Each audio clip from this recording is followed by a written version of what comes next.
সুন্দরবনের দক্ষিণে রূপাই এবং গোপাই নামে দুই যমজ বাঘিনী বোন বসবাস করত। গোপাই ছিল খুব সাধারণ এবং সহজ সরল একজন বাঘিনী। সে বনের সব পশুদের সাথে মিলেমিশে থাকত, কারো কোনো ক্ষতি করত না। অন্যদিকে রূপাই ছিল অনেক সুন্দর একজন বাঘিনী। সে বনের সব পশু পাখিদের সাথে রূপের অহংকার করত।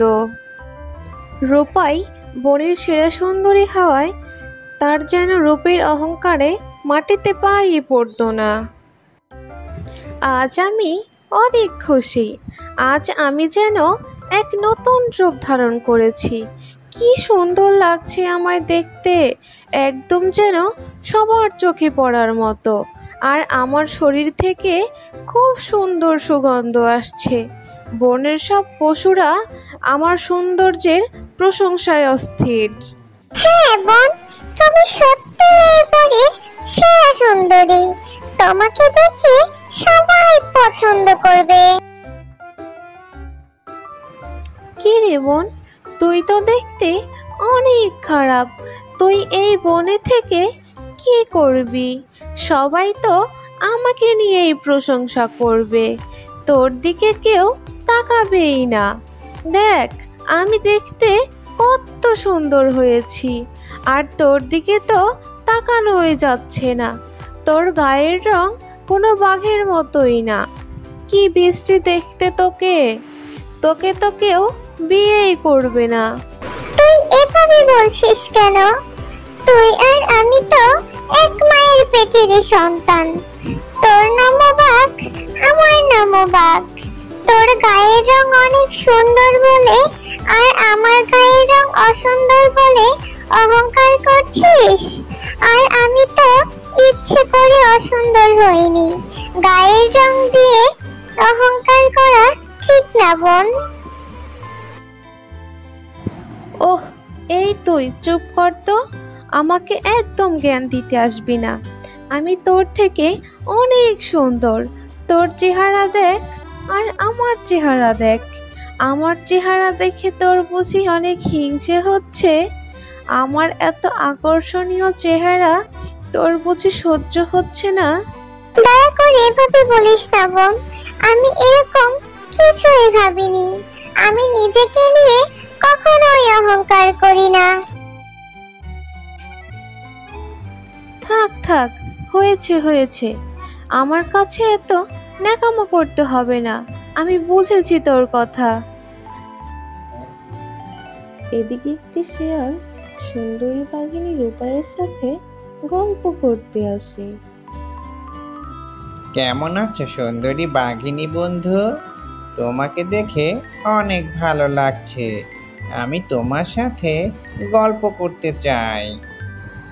এই পাজি শিয়াল, তুই আমার কাছে এসেছিস কেন? তোর গায়ে বিশ্রী গন্ধ আমার সুন্দর চেহারা নষ্ট করে ফেলবে। এখনই সর, নইলে ঘাড় মটকাবো।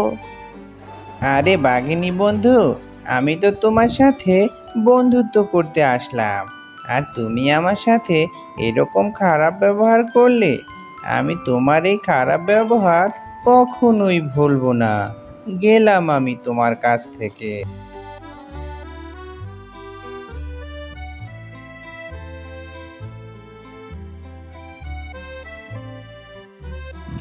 ওদিকে গোপাই বাঘিনী গাছের নিচে বসে বসে ঘুমাচ্ছিল, আর সেই রাস্তা দিয়েই শেয়াল মনের দুঃখে যাচ্ছিল।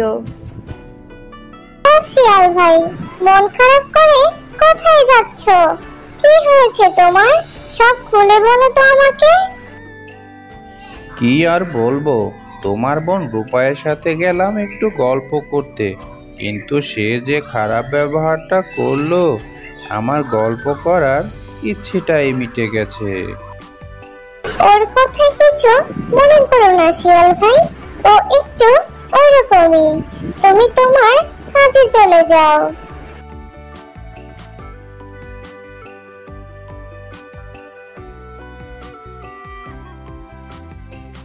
আর কিছুদিন পর বনের ভেতর একদল শিকারী ঢোকে, আর তারা সবচেয়ে বনের সুন্দর বাঘকে শিকার করতে আসে।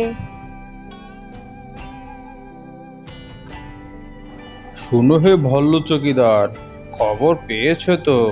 জমিদার মশাইয়ের আদেশ, এই বনের সবচেয়ে সুন্দরী বাঘকে তার কাছে মেরে নিয়ে যেতে হবে।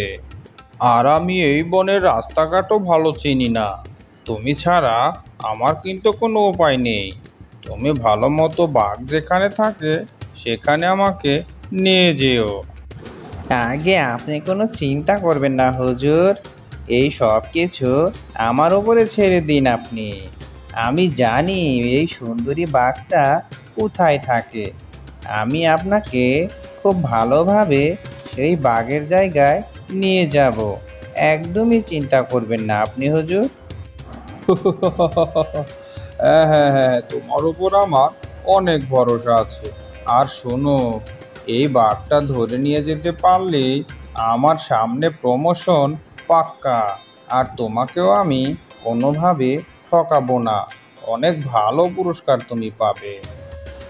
জি হুজুর, সবই আপনার দয়া।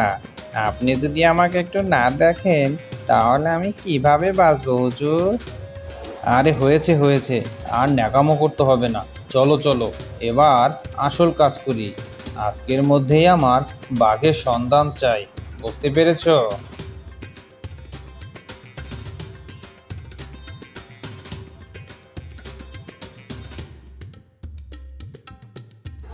হুজুর, ওই তো দূরে বাঘ দেখা যাচ্ছে। বনের সবচেয়ে সুন্দরী বাঘটা যাচ্ছে। গুলি করুন হুজুর, তাড়াতাড়ি গুলি করুন।